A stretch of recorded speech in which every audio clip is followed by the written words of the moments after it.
here we are riding the Fillmore and Western, and your name is? I'm Stan Garner. Stan Garner. And you look like you're the conductor today. I am the conductor today. And how long have you been doing this? 32 years. 32 years as a conductor? Oh, as a railroad entrepreneur and owner and operator and engineer and conductor and whatever it takes. So what is your let's say association with this particular railroad? I'm one of the founders of the railroad. Well, that's... And up until a couple of years ago, when Dave Wilkinson made us an offer to buy it that we couldn't refuse, I was one of the owners. Oh, that's so you're one of the people who got this whole thing started in the early days of the Fillmore and Western. That is correct. Except yes. Back then it was called the Short Line. Short Line Enterprises was the company that established the operation, and we named the railroad Fillmore and Western. That's really quite interesting. And this particular spur line that we're running along, when was it built? This is an 1887 line that was built by the Southern Pacific as the original coastline between Los Angeles and San Francisco.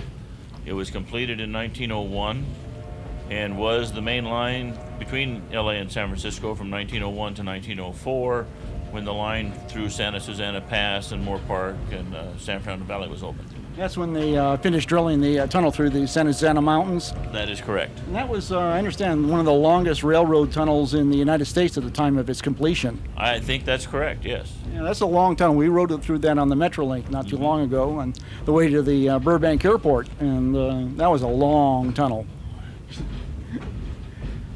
So, can you tell me a little bit about this car that we're riding in? Yeah, we're riding in a 1928 Pullman-built Santa Fe business car.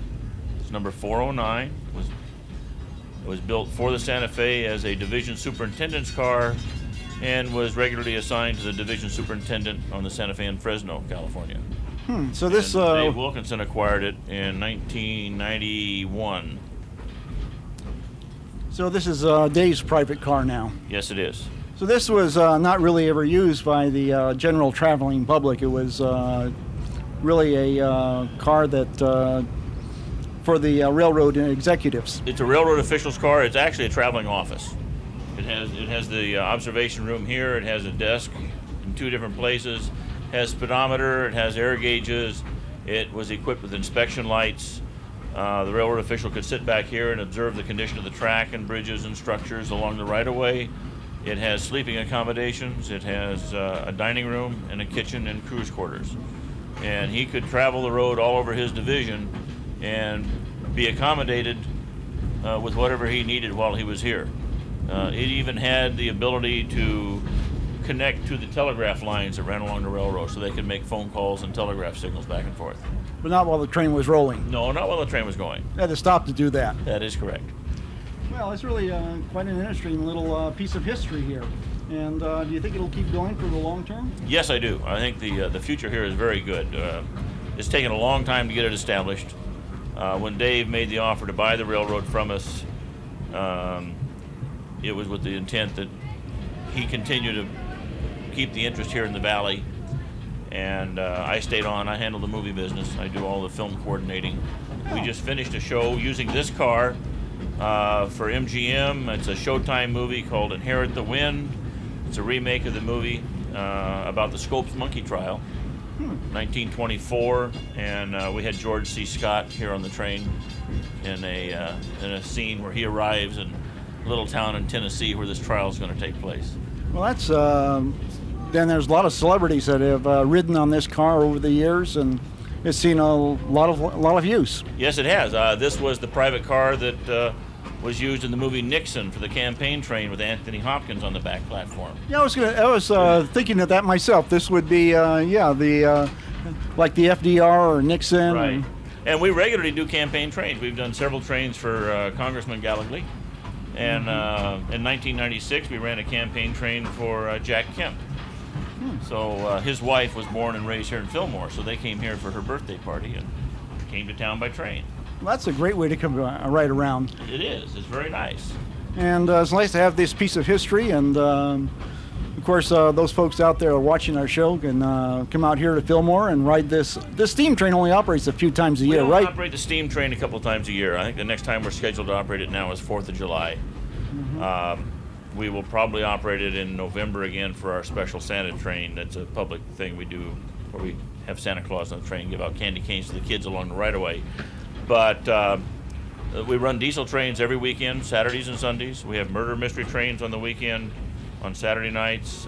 We run wine trains the first Friday night of the month. They're really kind of a party train. We have different wineries on the train. We have hors d'oeuvres. We have our own chef. All the meals are prepared on the train. In fact, on the daytime trains on Saturdays and Sundays now, you can acquire a nice hamburger or patty melt or a roast beef sandwich or a salad, whatever you might like. Yeah, the murder mystery trains, is that the in conjunction with Linda Braidman over at the Moore Park Melodrama? No, it is not. This is with Paula Maxwell Productions out of Ventura. Oh, okay. 'Cause I thought that she was doing some of these. Linda was doing some stuff for us with the Hollywood Express train a couple of years ago, but Okay. we decided to focus more on the murder mystery. We seem to get a better response out of those. Uh-huh. Well, listen, thank you very much. Appreciate the information and the about the old train and this car. And Thank you for being here. Appreciate it. well, Come out and see us again. I sure will. Thanks a lot.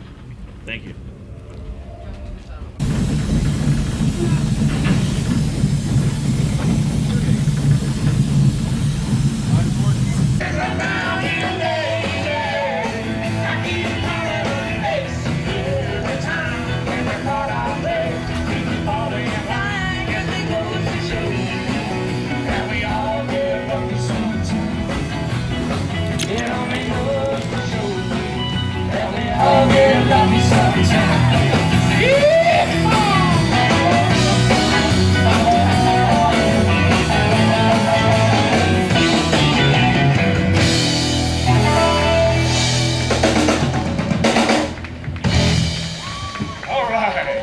Thank you very much.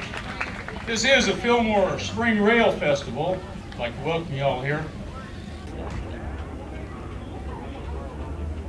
Well, Alex, we sure did have a great time at the Fillmore Rail Festival, didn't we? Yeah, the weather was great, and the people that are running the festival really very helpful and very nice to us.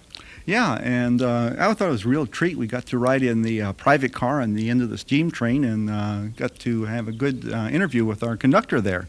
Yeah, we really enjoyed it. I hope you can go next year in March. Well, hope you see you again here, same time, same station, Railroad Freeway. See you then. For more information about leisure travel on Metrolink, Metrorail, or Amtrak, check out a copy of Railroad Freeway at your local public library. See, if you want more information today about Metrolink, call 1-800-371-LINK. Or if you want more information about Amtrak, call 1-800-USA-RAIL. For more information about Metrorail and the Red Line, Blue Line, Green Line subways, please call 1-800-COMMUTE, commute. For more information about Metrolink, write to Railroad Freeway, P.O. Box 975, Agoura, California, zip 91376.